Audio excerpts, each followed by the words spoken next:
vraiment, je le dis publiquement, ce qui est grave, mais j'ai vu qu'un seul Star Wars, donc c'est la honte. Oh là. Par contre, mon master, comment je l'ai choisi? J'ai fait tirer à pile ou face parce que je ne savais pas. Et c'est tombé sur sécurité défense. Sécurité défense. Wow. Enfin, non, même pas. Sur l'autre, et j'étais déçue. C'est quoi ce tirage au sort biaisé là? Donc je vois une conférence, le numéro 2 du commandement de l'espace, qui parle et qui présente son truc. Et donc je me dis, bah tiens, à l'audace, je vais l'écrire sur LinkedIn quoi. Il me dit, bah envoyez-moi votre CV, votre lettre de motivation à telle adresse et on verra ce qu'on peut faire. J'envoie mon CV et tout. Et puis il me dit, bah ok, vous voulez quoi? Vous voulez un stage, une alternance? Je dis, bah alternance, c'est parti. Le choix C'est parti. vraiment. Oh là là. Franchement, j'en ai presque les larmes aux yeux à y repenser parce que c'était. Personne n'y aurait cru quoi.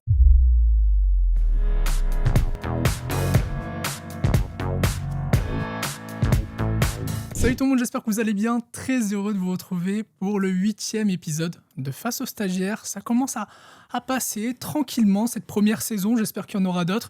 Mais en tout cas, là, je suis très heureux d'avoir cet engouement autour de ce podcast-là, de voir que vous commentez, qu'il y a de l'engagement. Donc continuez à vous abonner, à commenter, à partager, que ce soit sur YouTube avec les formats longs, les formats audio, ou même sur les réseaux à travers des extraits Reels. Donc voilà, un grand merci pour votre confiance et il y a plein d'autres projets qui arriveront. Pour aujourd'hui, interview, discussion, j'en ai marre de parler un peu de l'interview, mais discussion hyper importante et hyper pertinente avec Sabrina Barré qui est dans l'aérospatiale. Elle est consultante espace et chef de projet chez Dragonfly Partner, qui est un cabinet de conseil privé. Elle est officier de réserve opérationnelle au commandement de l'espace à l'armée de l'air. Et elle est aussi cofondatrice d'Astre, donc c'est une association, c'est l'alliance stratégique des étudiants du spatial. Donc merci Sabrina d'avoir accepté l'invitation. Merci, je suis ravie d'être là. Franchement, je suis hyper heureux. En plus, c'est ton premier podcast aussi. Absolument. Purée, c'est incroyable d'avoir des petites pépites comme ça. Mais en fait, le plus important aujourd'hui, et en tout cas pour ce podcast-là, et ces discussions qu'on a ensemble, c'est vraiment l'accès à l'information. Parce qu'aujourd'hui, comme on en parlait juste avant, ou même ce que j'ai pu voir, c'est qu'il y a trop peu de femmes dans l'univers de l'aérospatial. Il y a seulement 23% en 2024 qui poursuivent une carrière dans l'aérospatial, d'après Air Emploi. Donc voilà. Est-ce que tu peux te présenter, Sabrina ? Mais bien sûr, donc encore une fois, merci, c'est vraiment très sympa d'être là. Et de parler donc, pour ce secteur et puis pour les femmes du secteur notamment. Enfin, j'ai cet honneur. Donc Sabrina Barré, j'ai 25 ans, ça va faire 6 ans que je grandis, que je me construis ce parcours dans le spatial et dans le spatial de défense surtout. Donc on en parlera, pas mal d'expériences, plein de découvertes, mais surtout un parcours marqué de pas mal d'embûches et... mais voilà, donc j'aurai l'occasion d'en parler. Mais je pense en un mot, donc c'est que je suis franco-marocaine. Il y a aussi ça. c'est important, il faut mettre en avant. Faut représenter exactement. Quand même. Et en gros, en une phrase, ce serait, si je devais me définir, ce serait plutôt passionné et l'envie d'avoir de l'impact et de partager cette possibilité d'avoir de l'impact. Et d'ailleurs, tous les invités que j'ai pu recevoir et que je recevrai par la suite, ils n'ont qu'une seule envie, c'est de partager en fait. Partager leurs connaissances, partager leur parcours pour en informer le plus grand nombre. Moi, ce que j'aime poser comme question au début de discussion, c'est comment tu étais petite à l'école? Est-ce que tu étais quelqu'un de très studieuse, première de la classe ou... Grosse bosseuse. Franchement, il n'y a pas d'autre mot. Je pense que... Ouais, c'était toi l'élève qui est toujours littéralement au premier rang, on prend ses cours, on prend ses fiches pour réviser les contrôles. Ok, j'ai la vision. Non, très grosse bosseuse.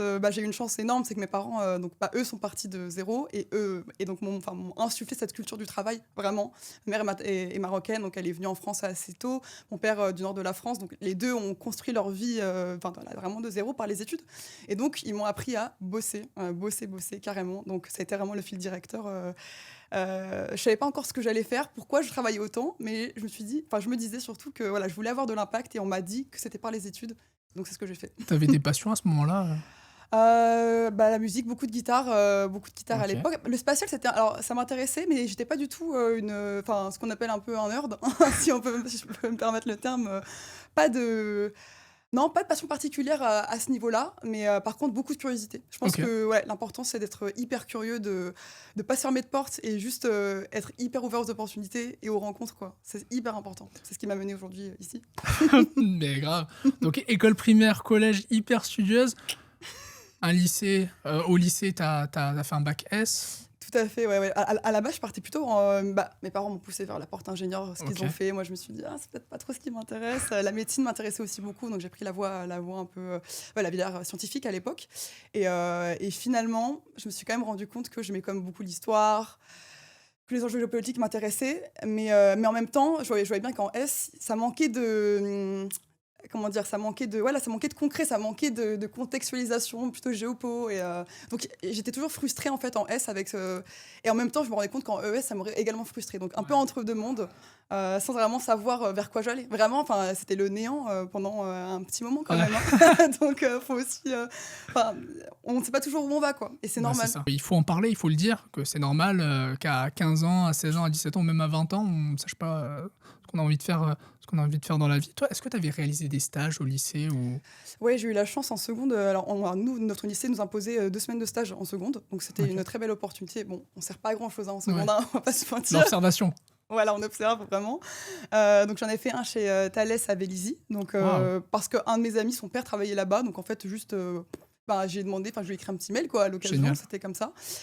Et l'autre, c'était donc à l'Institut d'astrophysique spatiale. Et c'était à peu près la même c'était des amis. Et donc, je demandais un peu à tous les parents de tout le monde en mode comment faire quoi.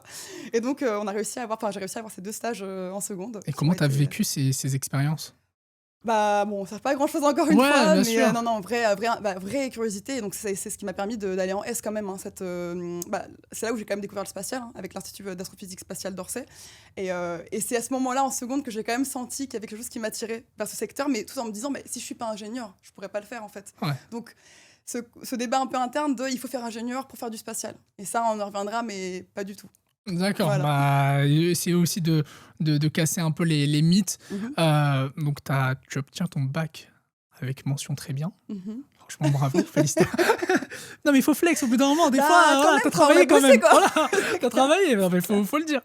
Et par la suite, est-ce que tu savais où est-ce que tu voulais aller ? Parce que t'es parti à Sciences Po, mais est-ce que tu avais une idée ? Très généraliste en fait. On m'a dit écoute, si tu sais bosser, prends une école où qui t'ouvre le maximum de portes. Donc naturellement, je vais vers Sciences Po, sachant que le concours était très dur. À l'époque, c'était encore un concours écrit, donc pareil, j'ai énormément bossé. Je me suis pris des râteaux. J'ai eu la chance de pouvoir faire une prépa, mais les notes que je me tapais en concours blanc, j'ai eu un 2/20 en maths un mois avant le vrai concours. Donc le stress mentalement. Ouais, franchement, c'était très dur. Il y a eu des semaines d'abandon total, énormément de larmes. C'était très dur, franchement, comme concours. Et finalement, à force de travail, j'ai quand même eu 15,5 en maths le jour J. Donc, comme quoi, quand on bosse et qu'on y croit, en fait, il faut vraiment y croire. Mais en tout cas, je me voyais pas du tout prédestinée à cette école. Pas du tout. Voilà. Et mes parents connaissaient pas du tout le système Sciences Po ni rien, donc il fallait vraiment se débrouiller par soi-même, quoi, un peu et gagner un peu sa légitimité un peu, parce qu'on se sent pas légitime en fait. Même quand on a le concours, on se sent pas légitime. Donc... Et pour ça, on va y revenir. Ouais. C'est important, ça, ce syndrome de l'imposteur, ce manque de légitimité qu'on peut ressentir. Mais du coup, est-ce que les modalités pour rentrer à Sciences Po ont changé avec le temps ? Parce que tu me disais que c'était beaucoup d'écrits, est-ce que ça a changé ? Oui, il me semble que ça a été intégré à Parcoursup, et donc en fait, il n'y a plus de concours écrit, il me semble, depuis quelques années. Et en fait, c'est plutôt ils attendent, alors c'est sur dossier, plus des rédactions de certaines, des réponses détaillées à une question en particulier. Voilà, donc c'est très écrit, ça se prépare énormément en fait. Donc il y a plus ce côté, on apprend par cœur et on recrache tout le jour J, quoi, en fait. Ce qui pose d'autres problèmes aussi et d'autres questions, parce que forcément, quand on est dans un meilleur lycée avec des meilleurs profs et un meilleur entourage, ça nous facilite quand même grandement la tâche. Et quels ont été tes débuts à Sciences Po ? C'était Sciences Po Paris ou c'était Paris, ouais, au campus de Menton, Moyen-Orient Méditerranée. Waouh, incroyable. Beau cadre, hein, toi. Beau cadre, hein. Tu me parlais de syndrome de l'imposteur, de manque de légitimité. Comment tu as vécu tes premiers mois là-bas à Sciences Po ? Franchement, c'était très dur. Pareil, juste petit aparté, mais quand on voit parfois les parcours des gens, on se dit c'était linéaire, c'est trop simple, c'est trop successful et tout. Non, il y a vraiment eu des moments très durs, franchement. C'est syndrome de l'imposteur à 100%. Les profs étaient très durs, franchement. En bossant, comme j'ai toujours bossé, j'ai eu des notes assez basses. J'ai même eu des 10. Et 10 à Sciences Po, c'est pas bon, quoi. C'est pas terrible. Et il y a beaucoup de gens autour de toi qui eux, ils disent « Ah, j'ai révisé la veille et tout, machin. » Moi, j'étais pas du tout comme ça. Et incapable, en plus, tu peux pas me prendre à la dernière minute. Donc, des notes un peu moyennes, mais beaucoup de travail. Et puis, au fur et à mesure, comme d'habitude, à force, on s'améliore. Mais voilà, il fallait trouver sa place dans cet écosystème-là, de gens qui se sentent peut-être plus légitimes. Pareil, après, c'est Menton, mais il y a le côté aussi, le rapport à sa culture. Quand on est franco-marocaine, on est pas entièrement français, enfin on est français mais on n'est pas tout à fait français, ni marocain, donc il y a tous ces questionnements-là aussi qui rentrent en compte. Et donc c'était pas facile comme période.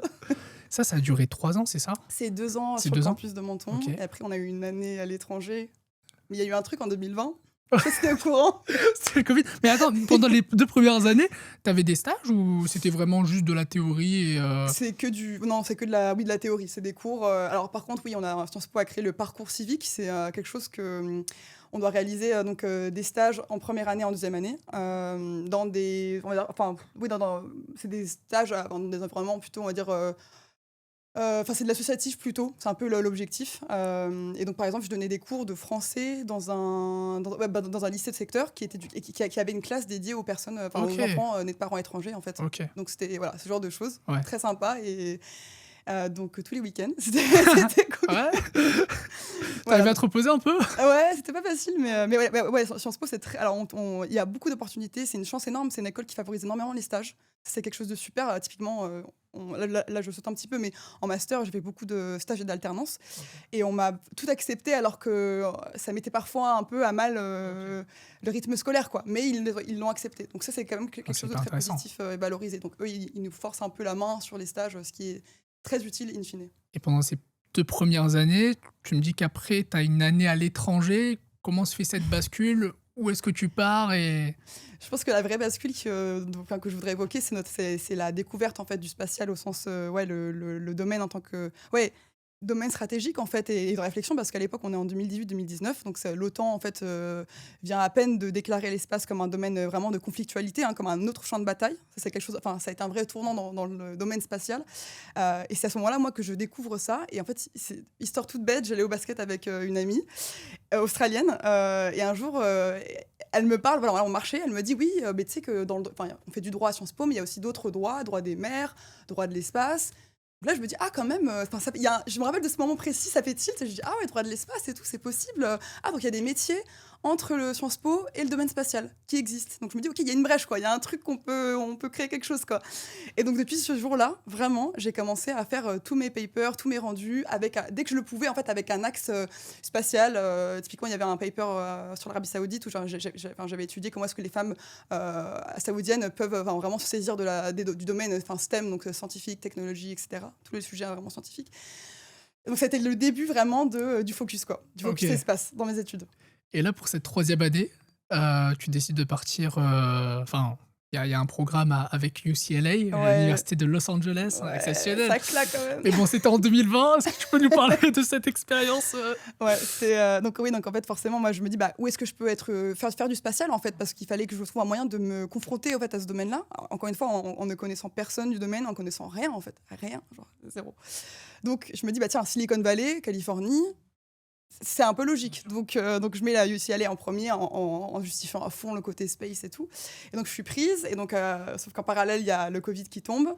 Et donc là, au fur et à mesure des mois qui passent, on se rend compte que, en fait, on partira pas. Et donc là, je me dis, l'année à distance chez mes parents, ça va pas être très marrant. Il va falloir que je trouve vraiment des choses utiles à faire. Et donc là, je bombarde... Je ne sais pas combien de boîtes, d'organismes dans le spatial en mode voilà mon profil, je sais que j'ai pas beaucoup d'expérience, mais je suis prête à découvrir, je suis prête à... je ferai ce que vous voulez, quoi. Vraiment, prenez-moi. Mais c'est ça qui est incroyable, c'est que lorsqu'on n'a pas de contact, on a faim, quoi. Enfin, t'es motivé, t'es déterminé, t'as envie d'y aller. Carrément. Et surtout que t'as découvert cette passion, t'as découvert ta voie, en fait. Donc, c'est ça, donc t'as envie de faire, quoi. Tu te donnes et tout. Et donc voilà, en 2019-2020, donc on commence le Covid, donc là aucune boîte n'a envie de prendre des stagiaires, ce qui est complètement logique.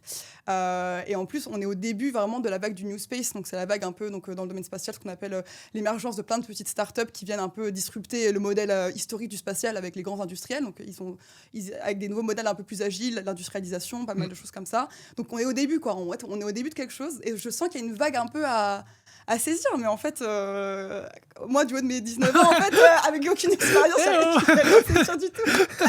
Donc voilà, donc énormément que des refus, genre pas assez d'expérience, on recrute pas, Covid, etc. Donc c'était très très dur, sachant que l'année à UCLA allait commencer à distance bientôt. Et donc là, j'arrive au bout de mois de recherche, j'en parle à mes parents, je dis bah ok, est-ce qu'il n'y a pas des gens que vous connaissez parce que moi je ne peux pas faire autrement. Donc là j'ai la chance et je le dis parce que je suis contente des privilèges que j'ai. Honnêtement, ma mère, donc elle a fait les arts et métiers, et donc elle a son réseau, elle connaît des gens, donc c'est ses anciens camarades. Et il se trouve la femme d'un de ses camarades de promo travaillait donc dans une grande boîte industrielle, donc c'est chez Safran. Safran, ouais. Et donc là, elle a nous en relation, mais alors sans aucune attente, parce qu'en fait, encore une fois, j'avais aucune compétence, si ce n'est dans le spatial. Et par A plus B, on se rend compte, je suis mise en lien avec l'équipe, et au final, ils prennent le risque, ils prennent ce pari de me prendre en plein Covid.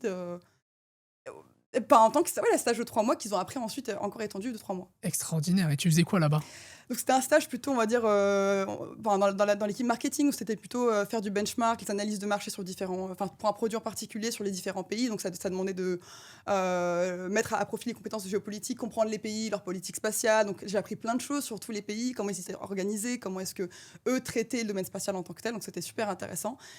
Donc ça m'a mis et vraiment, être chez Safran, c'est quand même une très très belle boutique pour commencer. Et je remercierai jamais assez cette personne qui vraiment a cru en moi, alors que vraiment il n'y avait aucune raison de croire en moi en fait, en vrai. Qu'est-ce que tu as le plus appris à travers cette expérience ? Est-ce que ça a été plus clair dans ta tête par rapport à la voie que tu voulais prendre ? Parce qu'on parle d'aérospatial, mais c'est hyper large. Ouais, donc est-ce que tu as réussi à trouver un peu ta voie à travers ce stage-là, ou ça a été par la suite ? Ouais, en fait, en gros, en 2020, c'est en parallèle que s'est créé le commandement de l'espace, en 2019, mais donc il se mettait en place au moment où j'étais chez Safran, donc je suivais ça de loin.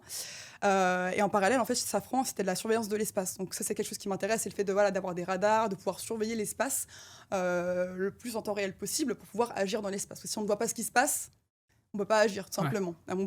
Et on ne peut pas éviter des collisions, par exemple. Et donc voilà, ce sujet m'a beaucoup plu. Et en fait, on le verra après que ça a été en fait un effet domino complètement sur ce sujet-là, en fait.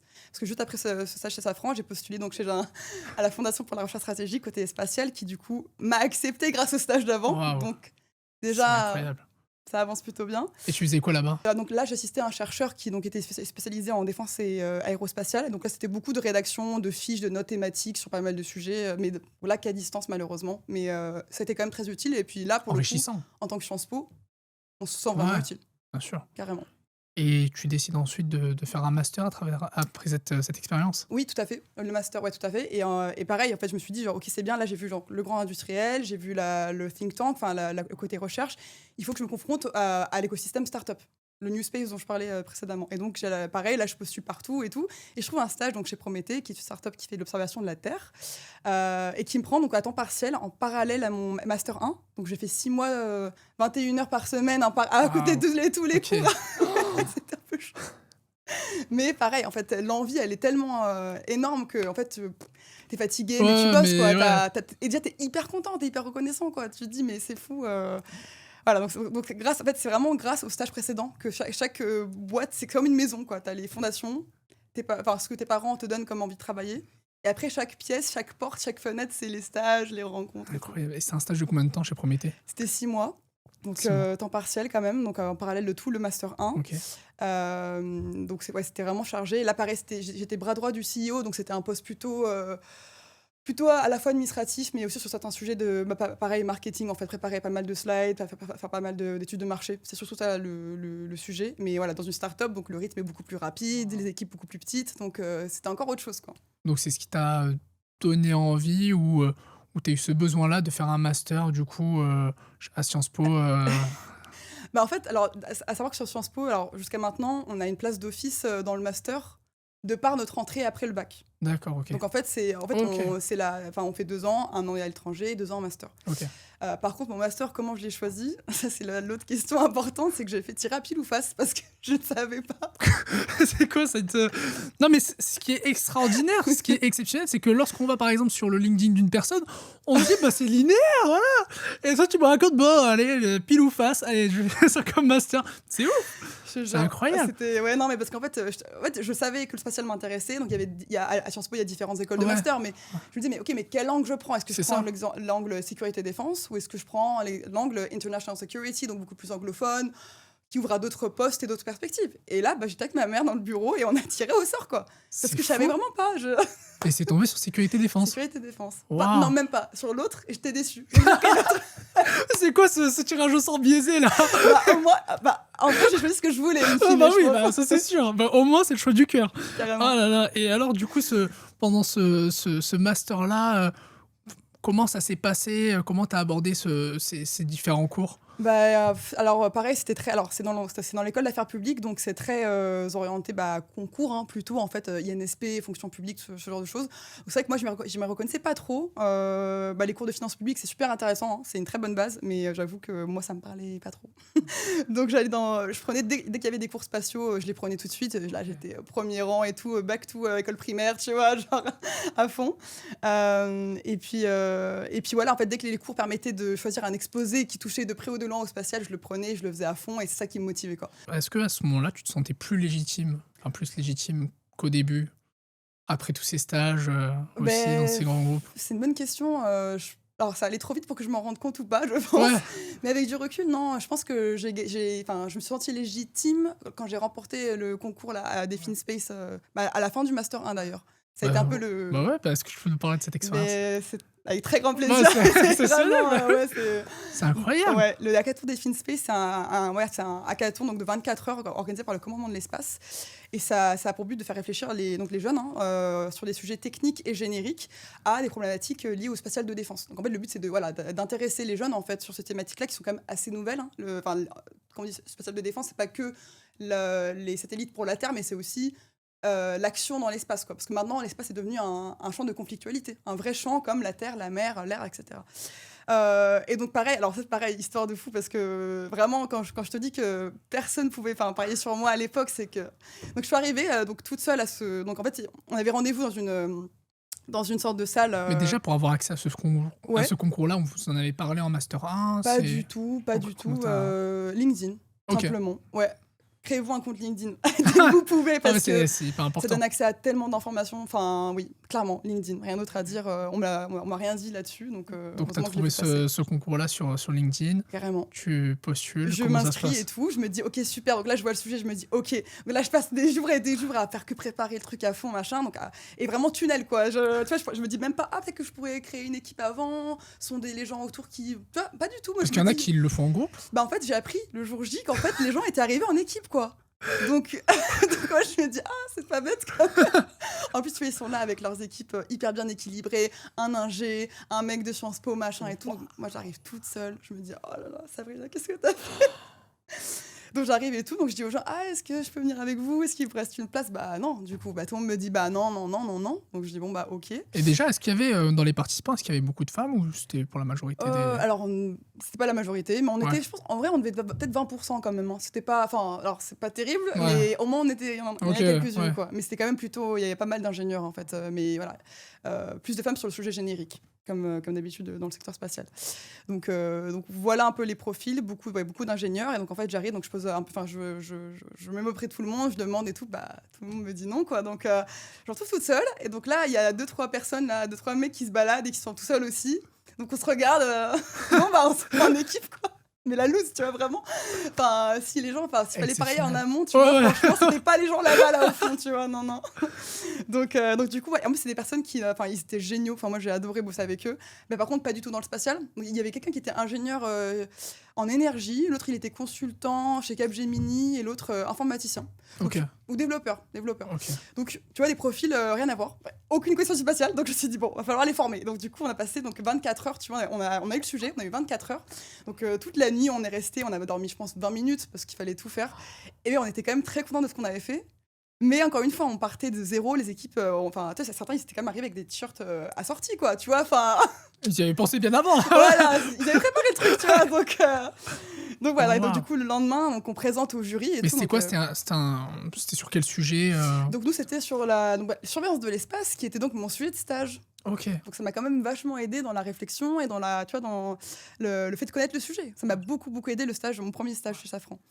Donc c'était en gros comment est-ce que le ministère des Armées peut-il appréhender la surveillance de l'espace à l'ère des constellations, etc. Donc nous on a monté tout un truc très marketing, très sympa. Genre on va créer un exercice spatial international, panorama de l'espace. C'était très. Moi je trouve ça super. Bah ouais. Et donc, on l'a présenté et tout. Et donc, on passe la première phase, alors que vraiment, personne n'y croyait, quoi, déjà. Donc, tous les jurys, quand on voit qu'on sort du lot, parce que par ville, en fait, il y a différentes villes. Par ville, il y a une équipe technique et une équipe générique, par ville, qui gagne. Donc, on a remporté pour le sujet générique. C'était pas gagné, tu vois, déjà. Et donc, 3 semaines plus tard, il y a la grande finale, la demi-finale, grande finale à Paris, donc qui est organisée. Et donc là, toutes les équipes de toutes les villes se retrouvent. Et on repitch devant tout le monde. Et là, c'est une énorme salle avec tous les généraux. T'as plein de généraux de l'armée de l'air et de l'Est. T'as beaucoup d'étoiles dans la salle. Beaucoup de gens. Et il fallait pitcher en plus en anglais. Donc, il fallait réadapter le pitch et tout. Wow. Donc, ok. Ça va, tu maîtriser l'anglais, ça va, ouais. heureusement. Franchement, heureusement. Et donc, du coup, voilà. Donc là, on fait la demi-finale parce qu'il fallait quand même choisir. Enfin, tu sais, je pense à la fin, il fallait qu'il y ait que 2 génériques, 2 techniques. Donc, il y a encore une demi-finale. On passe cette phase-là, donc là on se dit ok, donc là il reste que la finale, on passe devant tout le monde, faut qu'on donne tout, et donc là on passe et tout, donc on prend le micro, donc c'est surtout moi qui ai parlé je pense, parce que je pense pour l'anglais c'était peut-être plus simple, et voilà on fait notre super pitch, mais on est trop contents de nous, tu vois déjà franchement partir de nulle part là, et d'arriver là, bah c'est exceptionnel. C'était juste... c'était que du plus en vrai. Oh là là, franchement j'en ai presque les larmes aux yeux à repenser, parce que c'était... personne n'y aurait cru quoi. Et donc là on se rassoit et tout, gros stress et tout. On espère que ça va le faire. Donc là on se rassoit et tout, et donc et on attend donc les délibérations du jury et tout. Donc là on se regarde, on se dit bon les gars, en vrai même si on gagne pas, c'est pas grave parce que c'était l'expérience qui compte et tout. Et donc là ils annoncent les gagnants et là on apprend qu'on a remporté le défi Space et tout. Les outsiders. Exactement. Exceptionnel. Incroyable. Franchement à ce jour, je trouve ça incroyable, vraiment. C'est exceptionnel. Est-ce que du coup, cette victoire-là t'a permis d'avoir une certaine légitimité ? Ah, tu t'es dit, bon, c'est bon, je viens de gagner un concours devant des généraux, c'est bon, quoi. En tout cas, à mon niveau, je me suis dit, ok, peut-être que je sors de nulle part. T'es à ta place, quoi. Mais en tout cas, voilà. Je suis dans le bon écosystème. Je suis au bon endroit, je pense. Et un an après, on est parti, du coup, en Guyane, voir le lancement. Un lancement, c'était le prix de ce concours. Ok. Et ça, c'était... Vous êtes resté combien de temps là-bas ? C'était très speed, c'était 4 jours. Et, parce que c'était, voilà, on a fait une visite de la base aérienne de Cayenne. On a fait, il y avait un zoo, la faune et la flore guyanaise. Et surtout le lancement qui en plus on était sur pas le pas de tir parce qu'on n'est pas avec la fusée, mais on était dans les postes d'observation. Et le premier jour, là, le jour J, en fait, le compte à rebours s'arrête genre 7 minutes avant. Et donc là, il y a un voyant rouge qui s'allume. Et quand le voyant rouge qui s'allume, ça veut dire qu'on arrête tout, il y a un problème. Et donc... les lancements spatiaux sont très souvent décalés, ça arrive parce qu'en fait, il suffit d'un petit problème de température, d'atmosphère, de quoi que ce soit. On ne prend pas de risque de perdre des millions, donc on arrête. Et on a eu le coup de bol, c'est que ça a été redécalé au lendemain, ce qui n'arrive quasiment jamais. Et donc, on l'a quand même vu partir. Voilà. Mais c'est incroyable. Purée. Ouais. Et suite à cette expérience, ça c'était fin de Master 1, c'est ça ? Ouais, tout à fait. Et du coup, Master 2, tu continues tes études classiques et t'as un stage L'alternance, du coup. Une alternance, ouais, ok. Parce qu'en fait, ce que j'ai pas dit, c'est qu'en fait, avant le défi Space, le hackathon dont je parle, en fait, il fallait trouver son alternance parce que voilà, à Sciences Po, dès février, en fait, faut trouver quelque chose. Et donc, en fait, je vais à des conférences partout et tout pour me renseigner un peu. Et là, je vois, il y a une conférence, d'ailleurs, Fabrique Défense, si la défense vous intéresse, il y a l'événement de Fabrique Défense qui est super. Et quand on est étudiant, on découvre ce monde-là et pour le recrutement, c'est très bien. Donc, je vois une conférence le numéro 2 du commandement de l'espace qui parle et qui présente son truc. Et donc, je me dis, bah tiens, à l'audace, je vais lui écrire sur LinkedIn, quoi. Enfin, allons-y, qu'est-ce qui m'en empêche donc, très formellement, bien sûr, donc sur LinkedIn. Et donc, il me dit, bah envoyez-moi votre CV, votre lettre de motivation à telle adresse et on verra ce qu'on peut faire, quoi. Commandement de l'espace, qui encore une fois est très, très jeune à l'époque, c'est un truc qui a 3-4 ans, donc voilà. Et donc, j'envoie mon CV et tout. Et puis, il me dit, bah ok, vous voulez quoi ? Vous voulez un stage, une alternance ? Je dis, bah, alternance, c'est parti. Le choix, vraiment. Waouh. Donc c'est parti, et donc j'ai eu la chance de rejoindre en alternance le bureau stratégie et politique spatiale du commandement de l'espace. Et en plus, j'ai eu la réponse avant le défi Space, donc en fait, il n'y avait pas un monde où je perdais ce hackathon, parce qu'après, quand tu viens au bureau en septembre et que tu as perdu, C'est un peu la honte. Ouais. Donc, t'es arrivé. Oui, c'est moi. C'est moi, le petit groupe de 3 personnes, là. Les outsiders. Bah oui, je suis là. Incroyable. Et tes débuts à travers cette alternance, comment tu as vécu cette expérience? L'armée, c'est très particulier. Ouais, Je ne connaissais pas du tout d'une famille particulièrement militaire. Donc, hyper intéressant. Alors, quand on est civil en tant qu'alternant et quand on est militaire, c'est quand même très différent. Parce que maintenant que je suis réserviste, je vois la différence. Mais non, c'était une super opportunité. C'est un commandement qui est tout récent dans l'armée de l'air et de l'espace. Donc, il y a beaucoup de choses à créer. C'est un commandement qui est interarmé. Donc, il y a plein d'armées différentes, donc plein de personnalités, d'organisations aussi qui se mélangent. C'est quoi qui t'a le plus surpris dès que t'es arrivé là-bas, parce que c'est un état d'esprit qui est différent. Carrément. Oui, le formalisme, je pense, la hiérarchie, mais qui en fait fait sens, vraiment complètement sens en fait dans le contexte dans lequel on est. Et j'ai adoré surtout le bureau dans lequel j'ai été, qui est un bureau avec des personnes qui étaient super. On a fait beaucoup de choses de très intéressantes. Et encore une fois, l'aspect très, très neuf du commandement permettait aussi d'insuffler des choses, d'avoir le fameux impact dont je parlais avant. Et est-ce que tu peux nous parler d'un projet en particulier sur lequel vous avez travaillé lorsque tu étais en alternance? Je pense pas. Ah, c'est plus... ah bah oui, j'avoue. C'est un peu dans le nom, quoi. Ah, bien sûr. Et ok, et à l'issue de cette alternance, qu'est-ce qui se passe? À l'issue de l'alternance, donc forcément, donc t'es en fin de M2, donc tu te dis bon, qu'est-ce que je fais? Donc j'ai la chance de connaître des gens donc dans le secteur spatial. Maintenant que ça y est, j'ai fait ma petite place, ma micro place dans l'écosystème, donc on me propose quand même quelques postes, donc ça c'est déjà hyper rassurant. Franchement, quand on sort quand on est en fin de M2, c'est la galère. Franchement, c'est la galère. Et sachant que c'est en M2 que j'ai cofondé Astre. Donc c'est important aussi de le noter parce que c'était quand même un point qui m'a aussi ouvert d'autres portes aussi. Mais d'où t'es venue cette idée de créer cet asso? Astre, en fait, ça vient répondre aux besoins que j'avais moi en 2020, c'est-à-dire un réseau de jeunes qui se rencontrent en fait et qui échangent et qui veulent construire dans le secteur spatial, mais qui ne savent pas par où commencer. Et en fait, j'ai vraiment créé ce que j'aurais aimé avoir à l'époque, parce qu'en fait, donc Astre, le but, on réunit tous les jeunes entre 18 et 26 ans dans le secteur spatial français. Et en fait, en France, on a beaucoup d'associations étudiantes, beaucoup ingénieurs, en fait, mais au sens, les STACA, les différentes écoles et ingénieurs ont leurs associations étudiantes. Il n'y avait pas d'association transversale, en fait, qui réunissait toutes les formations. Donc, en fait, chez Astre, on a pris l'angle plutôt stratégie, et on voulait insuffler aux ingénieurs la vision géopolitique, la vision stratégique, et insuffler aux gens qui sont beaucoup non techniques, la vision technique. Donc, ça crée vraiment un medley de formations, de profils, des gens qui sont des commerciaux, des juristes de l'espace, ça existe, on a de tout. Et des ingénieurs, évidemment, parce que c'est eux le socle, évidemment, du spatial. Et donc, ça crée des liens déjà humains exceptionnels et des projets qui ont été super. Franchement, des choses... Il y a un podcast qu'on a lancé, d'ailleurs, avec Astre. Trop bien. Donc, je vais partager ça. Voilà, il y a ce genre de choses. On fait une fête du spatial tous les ans où on invite les partenaires. En fait, notre but, c'est de soutenir, de contribuer à structurer l'écosystème, en fait, par la jeunesse et donner à la jeunesse une vraie voix dans ce secteur spatial qui, parfois, a tendance à être très ancré sur son modèle historique, en fait. Voilà, il faut aussi laisser place aux jeunes. Est-ce qu'il y a un système aussi de mentorat pour... Oui, ça, on est en train de on y pense depuis le début. On est en cours c'est en cours de mise en place, exactement. En tout cas, on a des groupes de travail, des GT par thématique, donc gouvernance, on a sécurité et connectivité, lanceurs, etc. Et chaque groupe a son mentor, qui est un expert du domaine. Donc le but, en fait, c'est d'être un relais. Et en plus de ça, on est surtout devenu une base de ressources, un vivier en fait, de recrutement pour tous les organismes du secteur. Donc en fait, on nous envoie les offres de stage, d'alternance, d'emploi. Et donc, on a placé plein de gens comme ça. C'est exactement ce qu'on aurait voulu avoir il y a 5-6 ans. Quoi. Ce que tu aurais voulu avoir, parce que tu viens d'un milieu où tes parents ne sont pas dans ce secteur-là. Donc c'est hyper important. Et donc tu termines ce master. Cette association... Elle t'a permis de trouver des opportunités aussi, de manière personnelle au début? Elle m'a beaucoup aidée à connaître encore plus de personnes. Parce que forcément, en fait, quand on crée une asso, on va la partager, on en discute. En plus, j'ai eu la chance d'avoir une cofondatrice exceptionnelle, elle s'appelle Jade. Vraiment, elle a porté... C'est quelqu'un d'exceptionnel, vraiment, qui est aussi donc, dans le spatial. Elle a fait un double diplôme avec Super-Héros, donc elle est chez MBDA. C'est quelqu'un de très, très compétent.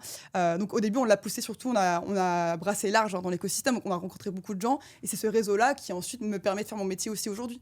Donc, de conseils, parce qu'il faut connaître l'écosystème dans lequel on travaille. Comment tu as eu cette opportunité de travailler chez Dragonfly? Ouais, très bonne question. En fait, un des cofondateurs donc, du cabinet, donc, c'est donc, le général Friedling, qui était donc, le premier commandant de l'espace, donc, un général qui donc, dirigeait le commandement de l'espace.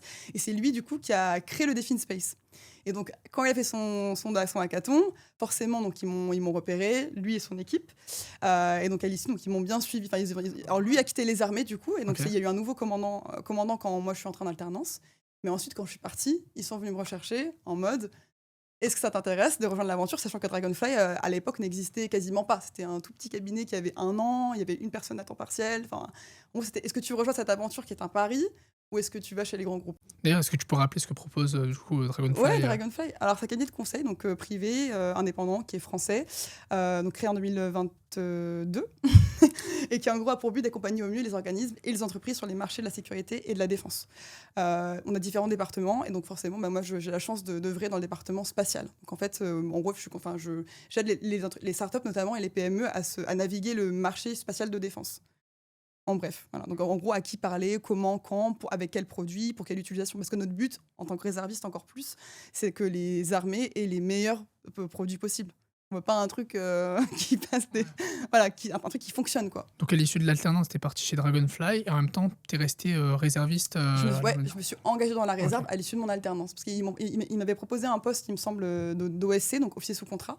Et j'ai quand même préféré garder plutôt le format réserviste parce que ça permet quand même d'avoir une flexibilité, de faire des jours.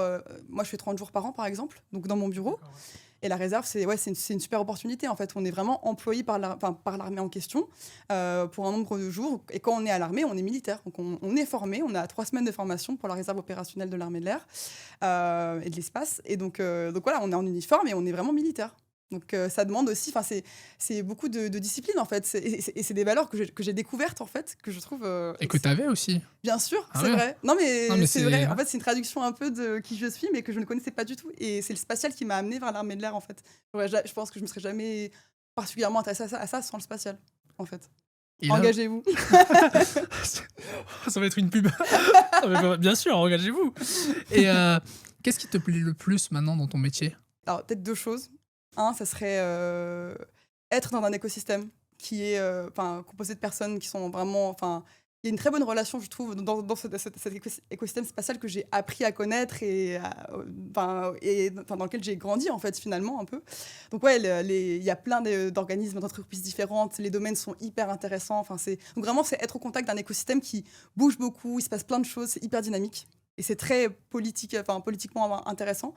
Et puis, le deuxième, c'est avoir de l'impact. Je sens que quand on aide une entreprise, quand on l'oriente par rapport à un projet, par rapport à une opportunité, on sait que derrière, s'il y a un usage par les forces du service en question, ça a des vrais impacts opérationnels et ça a une vraie utilité. Donc l'impact. Et ce qu'il faut rappeler aussi, on en parlait juste avant, c'est que une personne qui n'a pas forcément été biberonnée par des films de science-fiction, par les Star Trek, par les Star Wars et tout, et qui n'est pas un nerd et qui s'intéresse tout simplement à ce domaine-là de l'aérospatial, il a sa place aussi. Ah mais complètement. Franchement, faut casser un peu ces mythes. Complètement. En fait, oui. En fait, faut pas se fermer des portes parce qu'on se dit je correspond pas à ce profil, je suis pas comme ces gens-là. En fait, il y a pas de ces gens-là. En fait, quand on regarde vraiment un domaine, il y a tellement de profils différents et en fait, c'est votre singularité qui fait vraiment votre force et vous apportez quelque chose au secteur. Vraiment, faut le voir comme ça. Et oui, je suis pas du tout... Alors, vraiment, je le dis publiquement, ce qui est grave, mais j'ai vu qu'un seul Star Wars, donc c'est la honte. Oh là. Il faut la rattraper tout ça, là. Ouais, oups. Mais non, clairement, faut juste vraiment être motivé. Je pense que c'est la passion qui doit vous motiver et ça ira au-delà de tous les préjugés que vous pourrez avoir sur vous et sur le secteur. On va passer à la dernière partie. Ce que je fais d'habitude, c'est que je fais un entretien d'embauche inversé. Tu vas redevenir stagiaire et je vais devenir employeur pour le poste de conseillère stratégie et sécurité spatiale. Ok. Voilà, donc. C'est où ça? Chez Mathias Astre. Space Agency. Face aux stagiaires Spaces. Voilà. Bonjour. Enchanté. De même. Est-ce que vous pouvez vous présenter? Oui, Sabrina Barré. Donc, j'ai fait Sciences Po, Paris, en master sécurité défense. J'ai plusieurs expériences dans le domaine, dans des postes plutôt d'analyse stratégie et marketing, et maintenant dans le conseil en sécurité et défense. Pourquoi est-ce qu'on devrait vous recruter aujourd'hui? Parce que je suis quelqu'un de très passionné, de très motivé. J'ai vraiment l'envie de faire. très autonome, j'adore travailler en équipe et voilà. Et je pense que c'est vraiment collectivement qu'on peut porter des projets et qu'on peut vraiment y arriver. Donc je serai très force et très moteur dans l'équipe. Selon vous, quelle est votre plus grande qualité professionnelle?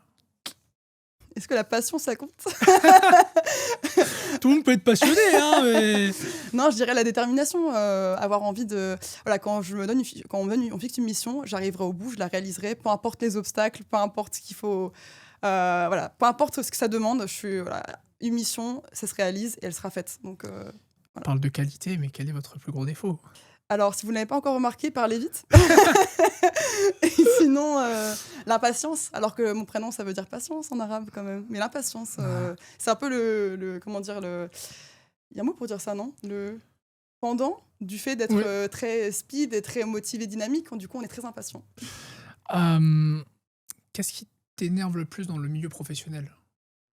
Ben, c'est très lié à ce que j'ai dit juste avant, Ouais. quand les choses sont lentes. Franchement, j'ai choisi Dragonfly parce que c'est aussi très rapide, c'est très agile.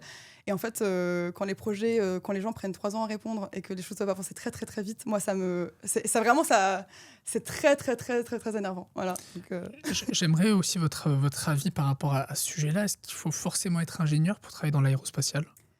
Et bah, pas du tout, pas du tout, pas du tout. Il y a plein de profils exceptionnels et d'ailleurs les écoles commencent vraiment à créer des formations aussi adaptées pour des profils non techniques. Et même des partenariats. Sciences Po a même créé un partenariat avec l'armée de l'air et de l'espace pour montrer qu'il y avait des choses qu'on pouvait faire entre les deux. Le double diplôme avec Super Héros, c'est un exemple parfait. On peut faire les deux en fait si on veut faire les deux. Je veux dire. Et voilà, il y a plein de métiers. On peut faire du commerce dans le spatial, on peut être juriste, on peut faire du conseil. Vraiment, le champ est infini. Exceptionnel. Est-ce que je suis embauchée? Non, dernière question. Non, ce n'est pas fini. Excusez-moi, je prends mon téléphone. Je sais que ce n'est pas très professionnel. Je vais mettre un petit minuteur. Je vais vous laisser 30 secondes Wow. pour vous vendre. Je veux dire pourquoi. C'est pour faire un extrait Reels, voilà, parce que... Voilà, ils sont durs avec les stagiaires. Ils sont trop durs avec les stagiaires. J'ai à côté de ça une boîte de production, donc c'est pour ça que j'essaie de faire un maximum de contenu. Alors, vous avez 30 secondes pour vous vendre. Pourquoi vous et pas quelqu'un d'autre? C'est parti. Et ben pourquoi moi? Bah écoutez, je suis vraiment très motivée, très déterminée. J'aime beaucoup travailler en équipe, j'aime beaucoup travailler en général, je trouve que c'est super important de le faire collectivement. Je suis très passionnée, je suis très polyvalente, je peux parler anglais, français, je peux même parler arabe si vous voulez, je peux m'adapter. Et ouais, surtout passionnée, c'est-à-dire que je ferai les choses, je les finirai à temps. C'est plus dur que ce qu'on pense en fait. Eh ben c'est fini, mais vous savez quoi? Vous savez quoi? Je vous embauche. Ah cool. Je vous embauche. Mais c'est très gentil, Bravo. merci monsieur. Bravo, bienvenue dans notre boîte un peu bancale, mais bienvenue quand même. Bien. Et on va lancer un satellite alors, j'imagine. Exactement. Trop bien. Bien sûr, on va le lancer d'ici quelques mois. J'ai besoin de vous. Pitié. C'est très compliqué, mais voilà. Merci beaucoup. Merci d'avoir accepté l'invitation. Franchement, ça a été hyper intéressant. Pour moi, c'est un exercice assez particulier parce que j'avais très peu de notions dans l'univers de l'aérospatial, etc. Donc, j'ai essayé de faire de mon mieux. Et j'avais une dernière question. Quel conseil tu donnerais à la Sabrina étudiante en début de parcours dans l'enseignement supérieur qui se cherche un petit peu? Ouais, le même que je donne à ma sœur en ce moment, qui elle aussi, en pleine recherche, elle cherche complètement sa voie. C'est qu'en fait, je pense que c'est pas grave de pas savoir où on va. C'est normal. Franchement, je trouve qu'en France, on nous demande quand même d'être sûr très tôt, de choisir franchement, à 18 ans, c'est pas possible. C'est impossible. Je pense qu'à partir de 21 ans, on est en mesure de se décider, mais c'est très compliqué. Je pense qu'il faut juste garder en tête, garder cette motivation, l'envie de faire, être curieux. En gros, je dirais continuer à être curieuse, continuer à parler aux gens, à être hyper ouverte aux opportunités et puis à se créer aussi ces opportunités. À un moment donné, tu as eu la chance d'avoir des parents qui t'ont donné cette envie. Donc, c'est ce que tu en fais, en fait, qui fera que tu feras des choses intéressantes. Et en fait, je pense que tant qu'on est curieux et qu'on a sincèrement envie, parce qu'il y a aussi la sincérité, je pense, dans la démarche, peu importe où tu termineras, ça va aller. Et qu'est-ce que tu souhaites réaliser plus tard comme projet? Est-ce que tu as des rêves, en tout cas dans ce secteur-là? Ah là là, écoute, c'est une très bonne question. Ouais, il y en aurait beaucoup. Bah, on parlait de ton dernier podcast avec un chef cuisinier à l'Élysée. Ça, c'est génial. Bah, écoute, dans la même veine, on peut se dire peut-être conseiller du président de la République dans les domaines spatial et industriels. Ou Premier ministre, je peux prendre aussi. Pourquoi pas? Mais pourquoi pas? Mais pourquoi? Non, mais voilà, ça peut être un projet. Franchement, c'est ce que je te souhaite. Franchement, en plus, t'es jeune. Donc, t'as tout. On dirait que je fais l'ancien, là. Franchement, t'es jeune, t'as toute la vie devant toi. Tu sais, moi, j'ai... Merci, grand-père. J'en ai fait du chemin, mais... Non, mais c'est incroyable. Et surtout, il faut rêver grand, je voilà, pense. C'est ça. Faut pas se mettre de limites. C'est ça. Et j'espère qu'un jour, tu pourras aller à Los Angeles. Voilà. C'est gentil. Prendre des vacances un petit peu, parce que là, UCLA... un an, quoi, que j'ai loupé. Ah, purée. C'est dur, hein. Mais en même temps, grâce à ça, j'ai quand même fait 2 stages qui ont fait toute ma carrière pour le moment. C'est un mal pour un bien. Complètement. Et avec du recul, si c'était à faire différemment, je ne ferais pas différemment. Voilà. Je ferais la même chose. Donc c'est parfait. Donc, merci beaucoup, Sabrina. Merci à toi, c'était super intéressant. Merci les amis d'avoir suivi cet épisode. N'oubliez pas, comme d'habitude, de liker, commenter, partager la vidéo et de vous abonner surtout pour faire grimper l'algorithme. On se retrouve bien évidemment pour un prochain épisode. À très vite.